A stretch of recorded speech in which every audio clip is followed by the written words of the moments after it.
gets Man City, having come up against Real Madrid in 4 of the last 5 European campaigns. City have come out on top twice, Real Madrid winning the other 2.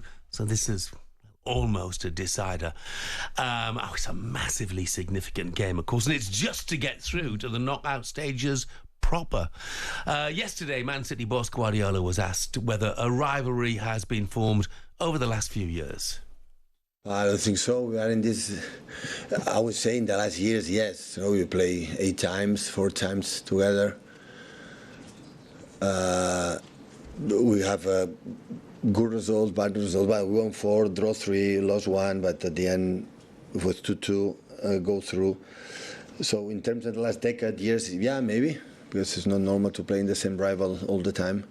But in terms of history, Champions League, at the end we cannot compare, to be honest. So against Madrid or Bayern Munich or Barcelona or Milan or this time of groups, elite groups that we have not been from the history, you know. In the last decade we have been around, but of course in the last years it's I don't know, the draw all the times we play against them. Pep Guardiola talking about tonight's game between Man City and Real Madrid. Of course, it's over 2 legs, so City have got to go to Spain with a chance. One assumes that means with a lead. To give us more, let's bring in a man who finished his career at City. Stuart Pearce is with us. Morning, Pearcey. Stuart. Morning, gents. Morning, Cass. Look, Stu, Pep describes City as unstable at the moment. Is that a fair description of them? I think it's very fair, to be quite honest with you. I think it's very honest assessment of where they are. Myself and Cass were over at Orient at the weekend, and they're anything but convincing in the FA Cup tie, and that's been the case of City for the last couple of months, to be honest with you. They would have probably preferred, on paper, an easier tie than this, you know. But this is an absolute colossal tie between 2 of the favourites for the tournament.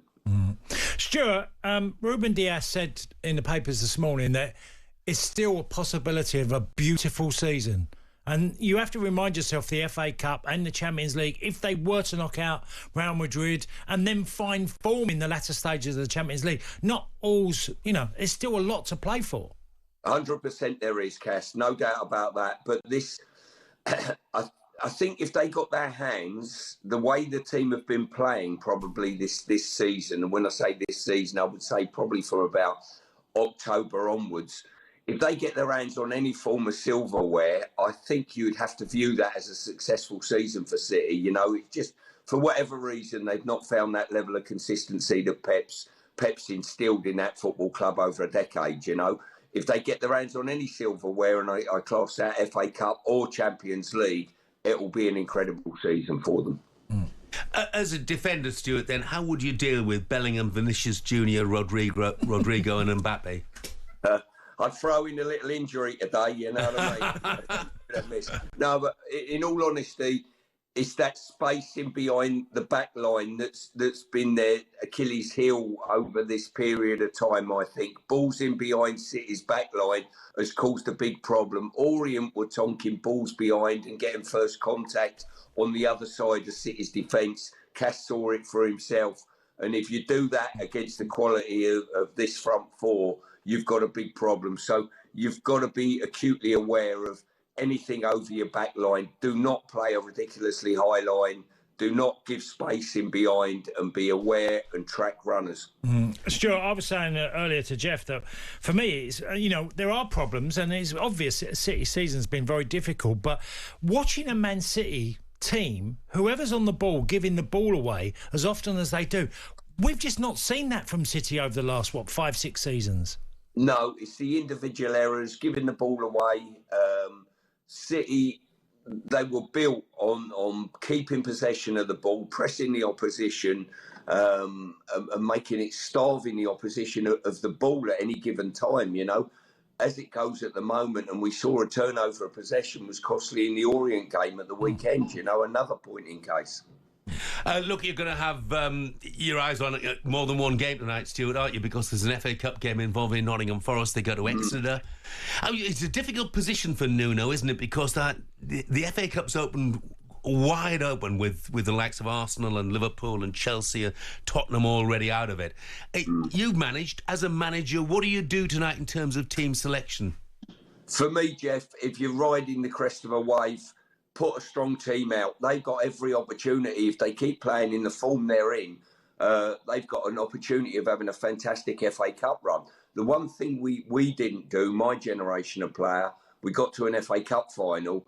We tried to emulate and give Cloughie the FA Cup that he'd never actually won before with that great team in the back end of the 70s, 80s.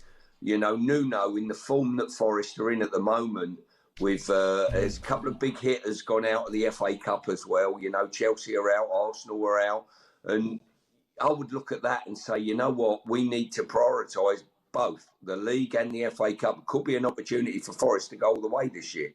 Stuart, what were the band like Saturday night? Give me Brilliant. the name Brilliant. again. We went to see the Dropkick Murphys Saturday night, Ali Pally. Fantastic, mate. I mean, to be fair, the Orient Man City game was brilliant. You know, the atmosphere around the ground was fantastic. It was a proper FA Cup tie. Went home to recharge a little bit and then off to the drop kick. Saturdays don't get better than that, Cass. Brilliant. Stu, thanks, mate. Have a great day. Take care. Good luck, chaps. Ta-ra. talkSPORT Breakfast, waking you up Monday to Friday morning from 6 a.m. on AM, on DAB, via the talkSPORT app and on your smart speaker. talkSPORT.